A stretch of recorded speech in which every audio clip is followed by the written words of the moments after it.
Hello po, good day sa inyo mga kabaslag. Welcome po sa panibago na nating vlog. For today's vlog po, pag-uusapan natin ang 15 na hindi mo dapat gagawin o kailangan mong iwasan na gawin kapag ka magninegosyo ka ng tables and chairs para hindi ka malugi. Pero bago natin pag-usapan yan, sa mga subscribers natin dyan at sa mga hindi subscriber, baka pwede paki-like naman ang video at paki-share. Comment na rin kung mayroon kayong gustong itanong. Sa mga hindi pa natin subscriber, baka pwedeng paki-click na yung subscribe at idamay mo na rin yung notification bell. Okay, so hindi natin patatagalin. Number 1, huwag mong ibuhos lahat ng pera mo sa tables and chairs business. Kung ikaw yung tipong medyo may pera ngayon, OFW man yan, may ipon. Kung yung mga empleyado na talagang nag-iipon din, na pag nakaipon, gusto nila talagang magnegosyo. Lalo naman yung mga OFW, nag-iipon din ang marami dyan kasi ang gusto niyan pagka umuwi sa Pilipinas ay magnegosyo. Ang number 1 na advice ko sa inyo, huwag nyong ibuhos lahat ng pera ninyo sa tables and chairs. Halimbawa, meron kang 200,000 o meron kang 500,000, edi start ka muna ng 100,000 dito sa tables and chairs. So meron ka pang 400,000 na natitira sa inyo. Huwag kayong magpadalos-dalos na bitaw agad ng pera porque nakakita kayo ng magandang negosyo. Huwag agad-agad. Bitaw muna ng 100,000. So mag-start ka muna ng maliit para makapag-observe ka kung after mga ilang months gumaganda yung negosyo mo. Pag-aralan mo siya, mas maganda yung nag-start ka ng pakunti-konti o yung nag-start ka ng maliit, papalaki. Eh sa buhos ka kaagad, ang nagiging kasing problema pagka ganon, natutulog yung puhunan. May mga time na lalo na sa tables and chairs, karamihan dyan, weekend ang arkilahin. Pero pati mga weekdays, wala masyado. Kaya matutulog yung puhunan mo. Kaya kailangan, kumurot ka lang. Kumurot ka muna doon sa pera mo. Ayan, number 2, huwag ka magpadalos-dalos ng pagbili ng mga produkto, ng mga items, kagaya ng tables, ng chairs. Halimbawa, bibili ka ng mga monoblock.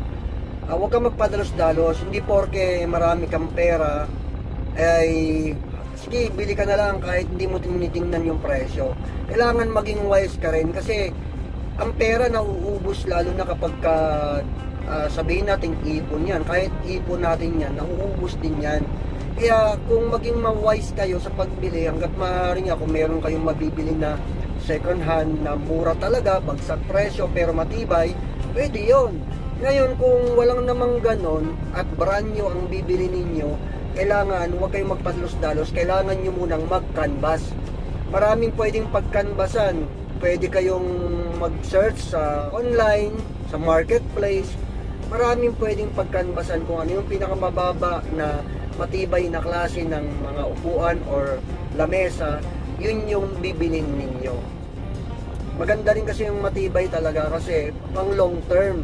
Matagal yung pakikinabangan kasi ang negosyo natin ay pang pagpaparenta. So kailangan yun matagalan. The more na tumatagal yung gamit mo, the more na mas malaki yung pwede mong kitain. Number 3, huwag ka munang magrenta ng mamahaling pwesto, yung malaking pwesto, lalo na yung pwesto sa bayan. Okay lang naman yun kung kukuha ka ng pwesto sa bayan hanggat maliit lang siya. Maganda din naman yun kung sa bayan, pero kung maliit lang, ang importante dun kasi mailagay mo yung mga pang-advertisement mo na makikita ng mga tao sa bayan. Maganda rin yun, meron kang pwesto. Pero ang advice ko sa inyo, maliit lang dapat, yung mura lang yung halaga. Kasi kapag malaki yung pwesto mo, malaki yung binabayaran mo, baka mamaya sa umpisa hindi pa ganun kalakas yung negosyo mo, doon lang mapupunta saan? Sa pwesto, sa kuryente, tubig at kung mayroon kang pinapasweldo. So sa mga expenses lang mapupunta yung puhunan mo. Kaya kailangan maliit lang muna na pwesto, or kung meron kayong pwesto sa bahay ninyo na medyo commercial din naman, gawin mo muna yon, na yun muna yung magiging pwesto para wala kang binabayaran. Number 4 na dapat mong iwasan gawin ay huwag ka munang kumuha ng brand new na service na panghakot ng tables and chairs. Huwag ka munang kumuha noon kahit na marami kang pera, hanggat maaari tiisin mo muna. Kung baga kailangan marunong kang magpigil, dun sa bugso ng damdamin mo na gusto ko yung brand new. May magandang brand new, kaya lang mag-start ka muna ng kung ano yung meron ka dyan. Ako nga, nag-start ako, yung luma kong adventure, yun muna ang ginamit ko. Then, noong nakita, kasi inobserbahan ko muna, kailangan nyo munang obserbahan ang market, kung malakas ba talaga, kung kaya ba talaga na mag-release ka ng brand new mo na sasakyan. Kaya kung ano yung meron dyan na po pwedeng yung gamitin na sasakyan, kahit luma, basta po pwedeng kargahan ng tables and chairs, yun muna gamitin ninyo. Ang iba nga yung tricycle, ginagawa lang nilang kulong-kulong. O ganun lang, tapos na okay na, nagiging nakakargahan na nila, lalo na kapag yung halimbawa yung tables and chairs mo, mga plastic, yung lamesa na natatanggal yung paa. May mga ganun na nagpaparent ng tables and chairs, napakagaan, madaling isalansan. Kahit kulong-kulong lang, maraming naikakarga. Number 5 na dapat mong iwasan para hindi ka malugi sa negosyo mo, huwag mong kakalimutan na mag-inventaryo. Kailangan nating inventaryohin yung mga gamit natin. Halimbawa, nakabili ka na ng mga cloth, mga cover. Imagine mo yung mga cover na yan, medyo kailangan dyan tutupiin, kailangan dyan nakasalansan din ng maayos. Yung tipong madali siyang mabilang hanggat maaari.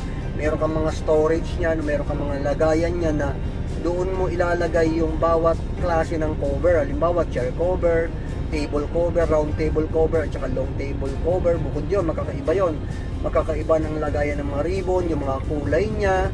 So, kailangan doon, naka-inventaryo yun. Hindi pwedeng hindi ka mag-inventaryo kasi pag hindi naka-inventaryo yun, baka maya nag-expect ka na kompleto yung gamit mo, nangako ka doon sa customer mo, tapos noong i-deliver mo na sa kanya, wala ka nang mahagilap or kulang yung mga cover na i-deliver mo kasi nag-expect ka na kompleto pa yung mga cover mo, yung pala bawas-bawas na kasi nga sa kapabayaan din ng pag-monitor ng mga gamit natin.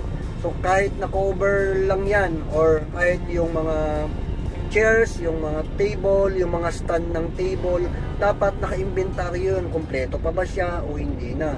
Kasi malalaman ninyo doon kapag ka naka-inventaryo siya, bakit nagkulang. Pwede nyong matitrace kung saan yung mga baka meron kayong hindi pa napipick up. Kaya malalaman ko nga pala, hindi ko na-pick up si ganito, nakalimutan kong diba, may mga ganong pangyayari. Kaya kailangan naka-inventaryo lagi yung mga gamit natin. Number 6, wag na wag mong katatamaran na sumagot sa mga inquiries. Diba, ang sabi ko nga sa inyo nung mga nakaraan, meron tayong mga advertisement, meron tayong mga marketing strategies na ginagamit natin ng social media, diba, online platform, yung mga marketplace, yung page, diba? Kaya dapat meron kayong page, Facebook page.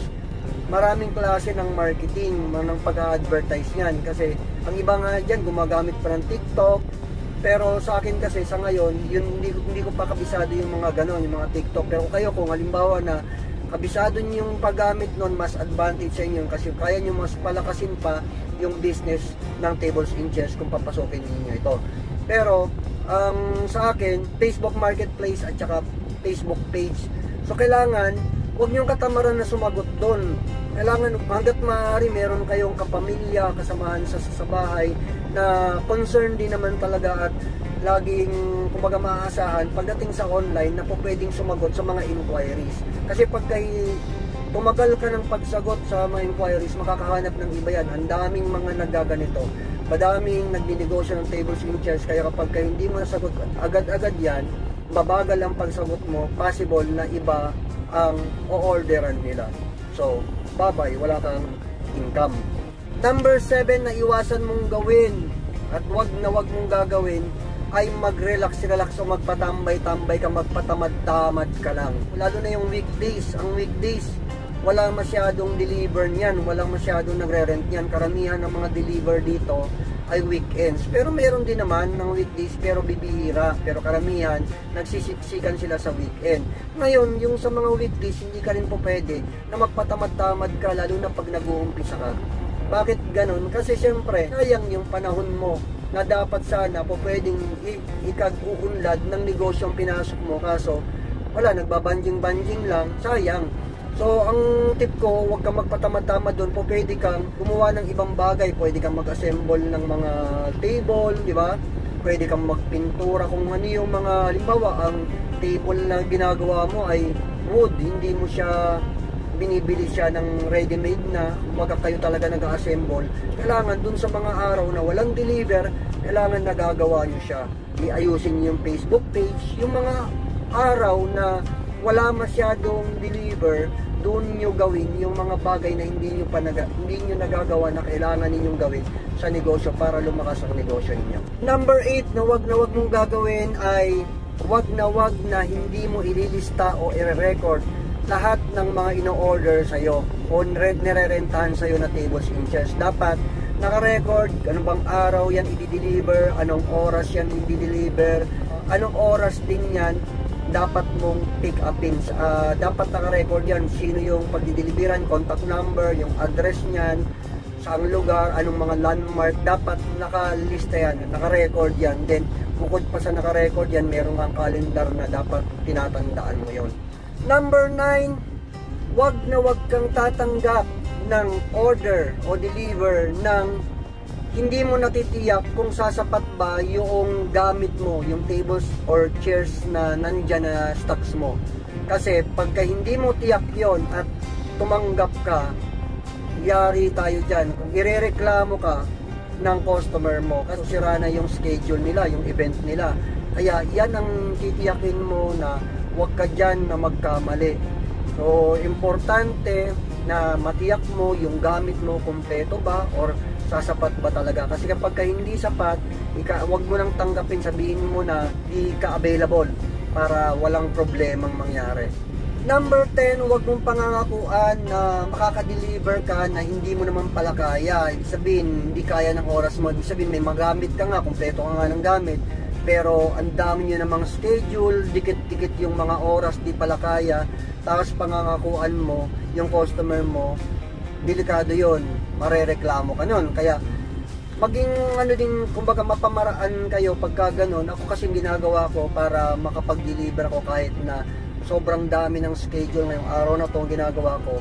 Nakikiusap ako dun sa iba na kung pwede, advance ko ng deliver. Di bali ng medyo advance ng paglalagay ng mga tables and chairs sa kanila. O lalo na, halimbawa, deliver mo Sabado, hindi Biyernes ng gabi, pwede mo na siyang i-deliver yung iba para kinabukasan, Sabado, yung iba mo pang schedule, pati deliveran mo pa, hindi rin sayang yung mga customer na yon. Number 11 na hindi mo dapat gawin yung pagpapabaya sa araw at oras ng pag-pick up. Yung pag-pull out ng mga gamit ng tables and chairs, napaka-importante yon. Kasi pagka medyo nagkulang ka doon, nagpabaya ka doon, baka posible na mawalan ka ng gamit. Halimbawa, pag sinabi na ganitong araw at oras ay kailangan na i-pull out, kailangan mo nang kuhanin mo na. Ngayon, kung hindi mo agad-agad makukuha talaga yung gamit ng tables and chairs, tiyakin mo lang na yung diniliberan mo ay bahay talaga at hindi siya resort. Kasi kapag resort, ang napakahalaga niyan, talagang on time ka dapat na kumuha dyan. Pag sinabing pull out time na talaga, kuhanin mo na talaga siya sa oras niya. Kasi pagka hindi mo nakuha, posibleng mawalan ka ng gamit. Kasi pag umalis na yung nag-rent sa'yo dun sa resort, wala na silang pakialam sa gamit mo nun. Pati yung may-ari ng resort, yung mga tauhan sa resort, wala silang pakialam dun. Kaya kapag may nawala dyan, wala, bye-bye. Number 12, huwag kang maging masungit sa customer. So, kailangan maging maayos kayong kausap, maging approachable, gumamit kayo ng sir, ma'am. Hanggat maaari kapag kami nakaka-encounter kayo ng medyo masela na customer, basta ayusin nyo lang ng pakikipag-usap sa kanila, sagutin nyo sila ng maayos, kahit na hindi na rin okay minsan nyo sinasabi, sagutin nyo pa rin ng maayos kasi ang importante doon, maayos natin silang pinakikitunguhan para dumating din yung time na po pwedeng mag-repeat order sa'yo yan. Kumbaga po pwedeng maging suki mo yan basta okay kang kausap. Kaya importante rito na maging maayos yung pakikitungo natin sa customer natin. Number 13, hindi mo dapat gawin yung mag-overprice ka sa business mo, sa tables and chairs. So magdepende ka doon sa lugar ninyo, kaya sa pricing, importante, alam mo yung range ng pricing ng tables inches doon sa lugar niyo. Halimbawa Bulacan, halimbawa Cavite, Manila, Antipolo, magkakaiba ng pricing yan. Kaya importante na kabisado niyo yung pricing dyan para doon ka magbabase nung presyo mo. Huwag sobrang taas, pero huwag naman sobrang baba kasi malulugi ka naman pagka sobrang baba yung price mo.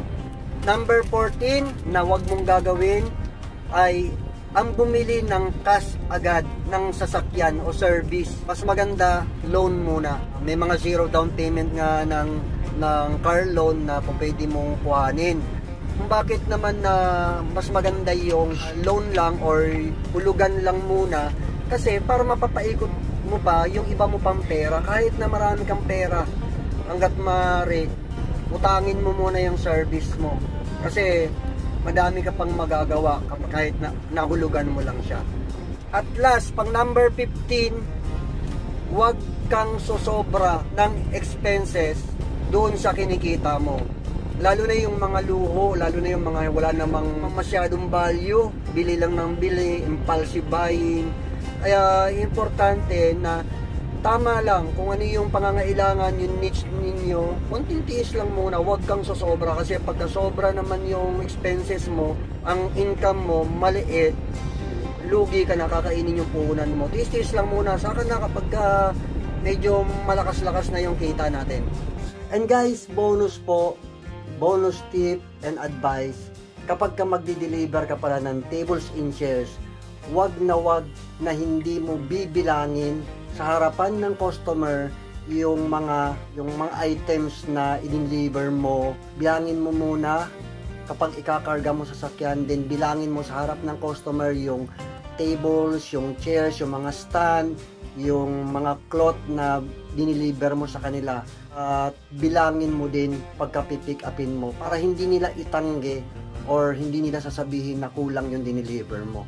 Okay, kasi may mga experience ako na ganyan na tama talaga, sigurado akong tama yung deliver ko, yung bilang, pero noong pinick up ko, ako pa yung sinisi, kulang daw yung dineliver ko. Kaya guys, wag mong kakalimutan na bilangin yon. Yan yung mga 15 tips and advice natin para hindi ka malugi. Wag mong gagawin kapag ka magninegosyo ka ng tables and chairs. Guys, salamat po ng marami sa panonood.